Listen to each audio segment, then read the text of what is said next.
ilk gelişimden bugüne От моего первого приезда до сегодняшнего дня прошло около 5-6 лет, поэтому хочу сказать, что изменения видны в регионе, видно развитие. Даже дорога между Кишиневым и Камратом, которая раньше была в плохом состоянии, ее нынешнее состояние показывает то, что развитие идет. С момента независимости Республики Молдова до нынешнего дня в регионе есть много компаний, наших турецких компаний, которые работают и хотят работать, поэтому мы приехали сюда, чтобы показать намерение и показать, что мы рады тому, что они хотят здесь работать.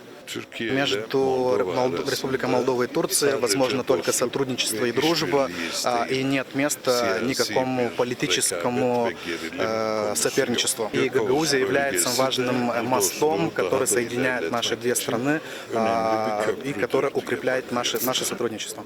Bu ekonomik forumların devamı buraya her yerden yatırımcı çekecektir ve Sayın Blah'ın dediği gibi de 360 derece yani herkese hitap etmesi. В результате этого форума будут привлечены инвестиции в регион, и, как сказала госпожа Влах, 360 градусов – это красивая цифра, означает быть открытым ко всем.